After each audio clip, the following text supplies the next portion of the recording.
Are you frustrated because you don't have enough gold to upgrade your character, level your trade skills, or get your epic mount? I used to be just like you. My name's Luke Brown, and for over 3 years now I've been teaching people how to make insane amounts of gold in World of Warcraft. I have strategies that are known for being 100% legal, never put your account at risk, totally legal within the rules of the game. Strategies for people of every level, whether you're a level 10 or you're a level 70. And there's no reason using these strategies while you can't quickly acquire your epic mount or whatever item it is that you want. But before I go any further, I want to show you some proof that I actually know what I'm talking about. So here I am outside the gates of Ironforge in my little gnome mage. Yes, don't make fun of me, I do play a gnome. This is one of the many characters that I have in World of Warcraft. And I'm here in Ironforge because I want to show you that this is actually a real server. You know, there's a lot of people out there claiming to be able to teach you how to make gold, and they show you pictures of their bank account, their gold totals. And of course those can be faked, so I didn't want to show you just a screenshot which could be fake. At the same time, I didn't want to just show you a video, because videos can be fake too. You can go on the test server and copy your character over 4 times and, you know, quadruple your gold, or you can go on a virtual private server and type in pretty much any amount you want. Of course that's illegal, but no one would ever know the difference for a live server versus one of these other servers. So as you can see here, I'm at the auction house, and you can see it's a pretty busy night in Ironforge, and there is just over 9,000 auctions here. So this is a real server. These are real auctions with real people. So you know, these gold totals are real. This isn't a fake video. I saw a video the other day. It was a guy, he was in an empty auction house in an empty city, and he had like 200,000 gold. And I was just laughing because there's no way to tell if that's, you know, legitimate or not. So I want to show you this is a real server. The next thing I wanted to mention is my actual gold total on this character.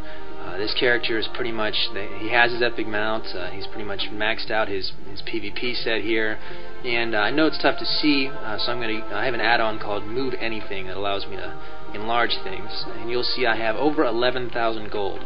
To be exact, I have 11,465 gold on this guy and 11 silver. And really that is done without investing a lot of playtime into this character. He sat dormant pretty much. After level 60, I raided with him a lot, I played this character a lot, and then he just sat there before Burning Crusade. He had just a couple hundred gold on him before Burning Crusade came out. And since level 70, I'm going to show you right here, I've only clocked about 10 days on this character. My total play time is 10 days and 15 hours. And with the exception of another character that I do use to list things on the auction house or use various other strategies, and I go into this in my guide, really there's not much playtime invested for the amount of gold I have on this character and the items I've acquired on this character. The great thing when you learn these strategies is no matter what level you are, to gain gold at your level, you don't have to sit there and farm for hours and hours and hours on end. You know, I remember my original ground epic mount taking me like months to acquire because I hadn't started learning these techniques. So here we are in Outlands, and I came out here because I wanted to show you proof that I actually have my mount. I actually have what I say I have. As we walk out here, I'm going to show you once again just a brief overview of the gear I have. And again, we'll bring up my character screen here. You can see I have a PvP set. I have socketed gems on just about every item. I have enchants on just about every item. This character is pretty much maxed out with gold, and the great thing about having the amount of gold that I have is you can pretty much buy anything. You don't have to worry about saving up gold.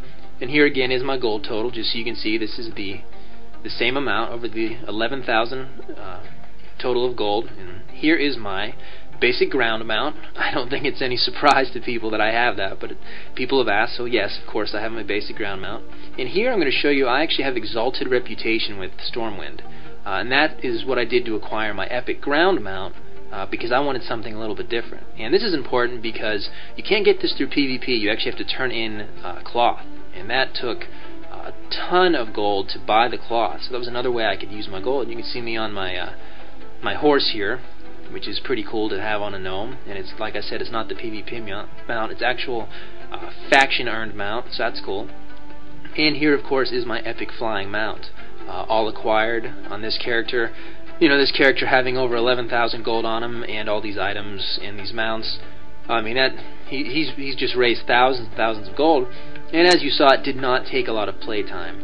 And that's the great thing about these strategies. All of my strategies are game legal, they require only a willingness to put them into action. You know, I'm not going to lie to you and tell you you can just sit there and do nothing and overnight have millions and millions of gold. That's, you know, that's of course ridiculous. Blizzard has made a really stable game, but when you use these secrets, there's no reason that you can't, you know, get your epic mount or your flying mount or whatever in a week or so if you're willing to put the strategies to work. And of course, the more you play, the more effective they're going to be.